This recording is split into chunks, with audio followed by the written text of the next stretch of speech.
नमस्कार दोस्तों, स्वागत है आपका आज के मुख्य समाचार में, जिसमें सबसे पहली बड़ी खबर में जिक्र होगा कि राहुल गांधी का मोदी सरकार पर हमला। कहा चीन ने 1200 वर्ग किलोमीटर जमीन पर किया कब्जा, उस पर क्यों कुछ नहीं बोले प्रधानमंत्री। इसी के साथ दूसरी बड़ी खबर में आपको बताएंगे कि यूपी में एमएसपी से कम पर अपना धान बेचने को मजबूर है किसान। इसको लेकर प्रियंका गांधी ने योगी सरकार पर साधा निशाना। और तीसरी बड़ी खबर में जिक्र होगा कि नागरिकता कानून लागू करने को लेकर बयान पर भड़के अशोक गहलोत और कहा कि ये बेहद दुर्भाग्यपूर्ण है। तो दोस्तों, हर एक खबर की गहराई में आपको ले जाएंगे, लेकिन उससे पहले अगर आपको भी ऐसा लगता है कि प्रधानमंत्री मोदी को चीन के बारे में देश को सच बताना चाहिए, तो आप अभी इस वीडियो को लाइक कीजिए और इस लाल बटन को दबा के इस चैनल को फ्री में सब्सक्राइब करके घंटी बजाइए और कमेंट में लिखिए जय हिंद। दोस्तों, रुक करते हैं तमाम बड़ी खबरों की तरफ।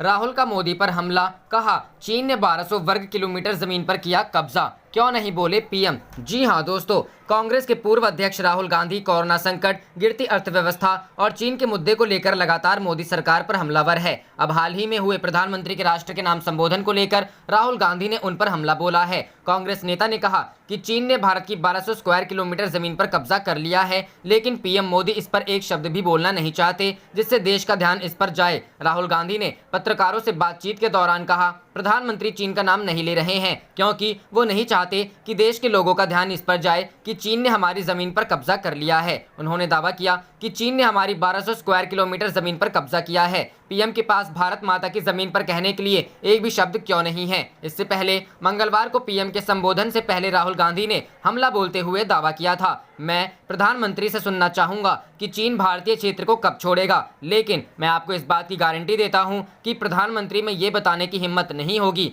प्रधानमंत्री चीन के बारे में एक शब्द नहीं बोलेंगे। रुक करते हैं अगली खबर की तरफ। यूपी में एमएसपी से कम पर अपना धान बेचने को मजबूर है किसान। प्रियंका गांधी। जी हां दोस्तों, कांग्रेस की यूपी प्रभारी प्रियंका गांधी वाड्रा ने योगी सरकार पर निशाना साधते हुए कहा कि प्रदेश में किसान अपना धान न्यूनतम समर्थन मूल्य से 800 रुपए कम पर बेचने को मजबूर है। ऐसा तब है जब एमएसपी की गारंटी है। सोचिए, जब एमएसपी की गारंटी खत्म हो जाएगी तब क्या होगा। उन्होंने ट्वीट किया कि भाजपा सरकार किसानों का हक मारने वाले बिलों पर सरकारी खाट सम्मेलन तो कर रही है, लेकिन किसानों का दर्द नहीं सुन रही। यूपी में लगभग सभी जगहों पर किसान अपना धान 1868 रुपए क्विंटल एमएसपी से 800 रुपए कम 1000 से 1100 रुपए क्विंटल पर बेचने को मजबूर है। ऐसा तब है जब एमएसपी की गारंटी है। रुक करते हैं अगली खबर की तरफ। सीएए लागू करने को लेकर बयान पर भड़के अशोक गहलोत। कहा बेहद दुर्भाग्यपूर्ण। जी हां दोस्तों, बीजेपी के राष्ट्रीय अध्यक्ष जेपी नड्डा द्वारा नागरिकता संशोधन अधिनियम को जल्द लागू करने वाले बयान को राजस्थान के मुख्यमंत्री अशोक गहलोत ने बेहद दुर्भाग्यपूर्ण करार दिया है। नड्डा के बयान पर भड़के अशोक गहलोत ने कहा, भारतीय जनता पार्टी के अध्यक्ष जेपी नड्डा जी का नागरिकता संशोधन अधिनियम लागू करने को लेकर स्टेटमेंट बेहद दुर्भाग्यपूर्ण है। कोरोना से पहले भी सीएए लागू करने को लेकर बीजेपी की हठधर्मिता के कारण मुल्क में बेहद तनाव बना हुआ था और कई हिस्सों में आग लगी हुई थी। लगाया ये आरोप। उन्होंने आगे कहा कि अब जबकि देश कोरोना महामारी की गंभीर चुनौती से जूझ रहा है, बीजेपी इस तरह के स्टेटमेंट से उस तनाव को पुनः भड़काना चाहती है। शांति और सद्भाव को बिगाड़ने के बजाय प्राथमिकता देश के समक्ष मौजूद कोरोना संकट का एकजुटता से मुकाबला करते हुए जीवन बचाने की होनी चाहिए। रुख करते हैं अगली खबर की तरफ। Opinion poll. बिहार में घटती जा रही है नीतीश की पॉपुलैरिटी, लालू परिवार का ग्राफ ऊपर। जी हां दोस्तों, बिहार विधानसभा चुनाव में मुख्यमंत्री नीतीश कुमार की अगुवाई वाले एनडीए और तेजस्वी यादव के नेतृत्व वाले महागठबंधन के बीच मुख्य मुकाबला नजर आ रहा है। पिछले 15 साल से नीतीश कुमार सत्ता के धुरी बने हुए हैं, जबकि इससे पहले 15 साल तक लालू परिवार सत्ता पर काबिज था। सीएसडीएस लोकनीति के ओपिनियन पोल में सीएम के रूप में नीतीश कुमार ही पहली पसंद बताए गए हैं, लेकिन उनके लिए चिंता के संकेत ये हैं कि उनकी लोकप्रियता साल दर साल घटती जा रही है। इसके उलट लालू परिवार की लोकप्रियता में साल दर साल इजाफा नजर आ रहा है। तेजस्वी यादव प्रदेश की जनता के बीच सीएम के रूप में दूसरी पसंद बनकर उभरे हैं। लालू परिवार को भी 30% लोग मुख्यमंत्री के तौर पर देखना चाहते हैं। इनमें से 27% लोग तेजस्वी यादव को और 3% लोग लालू यादव को सीएम के तौर पर पसंद कर रहे हैं। जाहिर है कि मुकाबला कांटे की टक्कर का है। बिहार के 7 विधानसभा चुनाव के आंकड़ों को देखें तो साफ जाहिर होता है नीतीश कुमार का जादू जिस तरह से लोगों के सिर चढ़कर बोलता था, वो धीरे धीरे उतरने लगा है। वहीं लालू यादव परिवार का असर जो कम हुआ था, वो अब फिर से लोगों पर दिखने लगा है। लोक नीति और CSDS के मुताबिक 1995 में मुख्यमंत्री के तौर पर नीतीश कुमार को महज 7% लोगों ने पसंद किया था, जबकि लालू यादव को 23% लोगों का समर्थन था। ओपिनियन पोल में तेजस्वी का ग्राफ बढ़ा। 2015 के विधानसभा चुनाव में नीतीश कुमार बीजेपी का साथ छोड़कर लालू प्रसाद यादव के साथ हाथ मिलाकर चुनावी मैदान में उतरे। इस चुनाव में नीतीश कुमार को 40% लोगों ने मुख्यमंत्री के तौर पर अपना समर्थन दिया, जबकि लालू परिवार से कोई शख्स सीएम का चेहरा नहीं था। हालांकि इस बार के चुनाव के राजनीतिक समीकरण बदल गए हैं और नीतीश कुमार बनाम तेजस्वी यादव के बीच सियासी जंग होती नजर आ रही है। तेजस्वी महागठबंधन की ओर से सीएम पद का चेहरा है, तो नीतीश कुमार एनडीए की अगुवाई कर रहे हैं। 30% लोग लालू परिवार पर अपनी सहमति जता रहे हैं। इससे जाहिर होता है कि नीतीश कुमार की लोकप्रियता एक तरफ जहां घट रही है, तो लालू परिवार दोबारा लोगों की पसंद बनते नजर आ रहे हैं।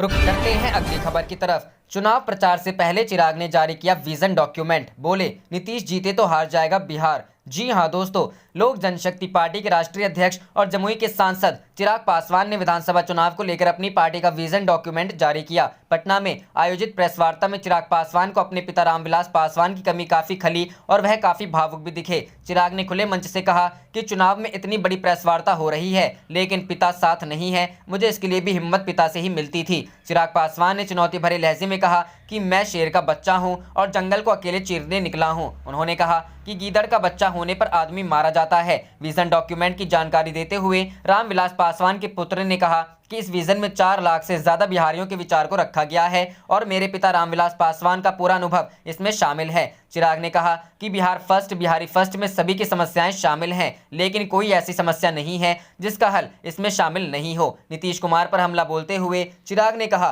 कि नीतीश कुमार विकास की बात करते हैं पर जाति की ही बात करते हैं। रुख करते हैं अगली खबर की तरफ। जल जमाव से अब तक नहीं मिला छुटकारा, लोगों ने वोट बहिष्कार का सुनाया फैसला। जी हां दोस्तों, बेगूसराय में जनप्रतिनिधि भले ही विकास के दावे करें, लेकिन धरातल पर स्थिति बिल्कुल इसके उलट है। नगर निगम क्षेत्र की जनता नारकीय जीवन जीने को विवश है। लोग महीनों से जल जमाव और गंदगी के बीच एक तरह से कैद होकर रह रहे हैं। स्थिति यह है कि जनता की पीड़ा कोई सुनने वाला नहीं है। जनप्रतिनिधि परेशान जनता को सिर्फ विकास के दावे की घूंट पिला रहे हैं और दूसरी तरफ जनता त्राहिमाम कर रही है। निगम क्षेत्र की घनी आबादी वाली वार्ड 21-22 की जनता पिछले 3 महीने से जल जमाव के बीच रहने को विवश है। नाले का गंदा पानी सड़क पर जमा हुआ है, पानी से बदबू आता रहता है, जल निकासी का कोई साधन नहीं है। लोगों का कहना है कि कोई जनप्रतिनिधि उन लोगों की पीड़ा नहीं सुन रहा है, नेता सिर्फ बयानबाजी कर रहे हैं। उन्होंने कहा कि यहाँ के स्थानीय विधायक हो या नगर निगम के मेयर हो, कोई भी व्यक्ति जनता का हाल जानने नहीं आता है। वहाँ के स्थानीय लोगों ने कहा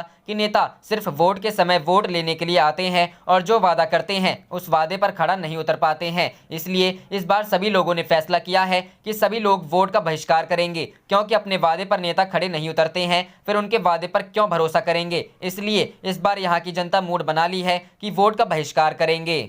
रुख करते हैं अगली खबर की तरफ। तेजस्वी बोले, 9 नवंबर को लालू की रिहाई और मेरा है जन्मदिन, 10 को नीतीश की विदाई तय। जी हां दोस्तों, दिनारा में चुनावी सभा को संबोधित करते हुए तेजस्वी यादव ने नीतीश कुमार पर हमला बोला है। तेजस्वी ने कहा कि 9 नवंबर को लालू प्रसाद की रिहाई होने वाली है, वह जेल से बाहर निकलेंगे, उस दिन ही मेरा जन्मदिन है और 10 नवंबर को नीतीश कुमार की विदाई तय है। तेजस्वी यादव ने भोजपुरी में भाषण देते हुए कहा कि आप लोग सहयोग करेंगे कि नहीं, आप लोग यहाँ के प्रत्याशी को जिताएं और नीतीश कुमार की विदाई तय करें। तेजस्वी ने मंच पर ही 2 जेडीयू नेताओं का माला पहनाकर आरजेडी में शामिल कराया। तेजस्वी यादव ने युवाओं से कहा कि आप लोगों को नौकरी के लिए आवेदन फॉर्म जमा करते हैं, उसका पैसा लगता है, फिर भी नौकरी नहीं लगती है, लेकिन मेरी सरकार बनने पर फीस माफ करेंगे, किसानों का कर्ज माफ करेंगे, नीतीश कुमार के शासन में लाठी खाने वाले सभी नियोजित शिक्षकों को वेतन मान देंगे। इसलिए आप लोग एक एक वोट लालटेन को दें। रुख करते हैं अगली खबर की तरफ। बिहार बीजेपी की सभा में नाश्ते की मची लूट, अफरा तफरी का हो गया माहौल।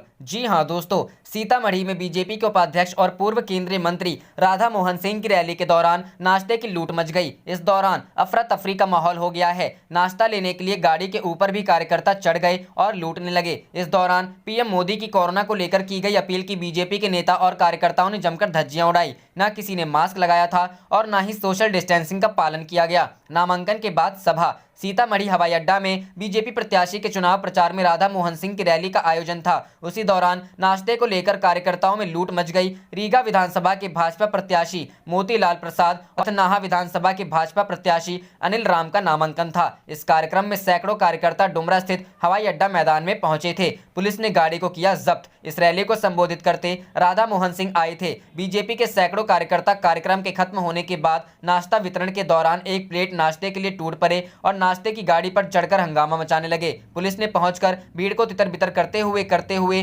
नाश्ते की गाड़ी को जब्त कर लिया। रुक करते हैं अगली खबर की तरफ। बंगाल, लोग ले सकते हैं दुर्गा पूजा पंडाल में एंट्री, हाईकोर्ट ने जारी किए नए निर्देश। जी हां दोस्तों, पश्चिम बंगाल में कलकत्ता हाईकोर्ट ने आज राहत भरी एक खबर सुनाई है जो दुर्गा पूजा करने वालों के लिए खुशखबरी है।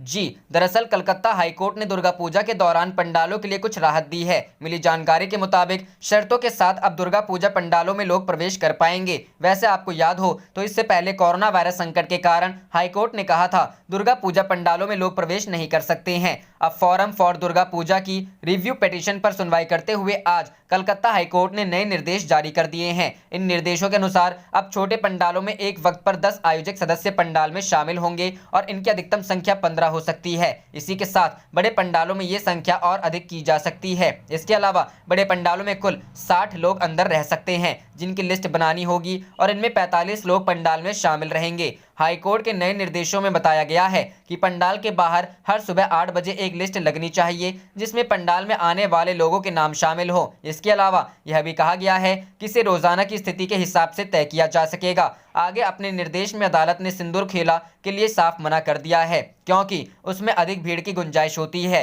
यह निर्देश देने के बाद अब अदालत ने इस मामले में आगे सुनवाई करने से साफ मना कर दिया है। आप देख रहे थे आपका अपना चैनल जय हिंद जय भारत।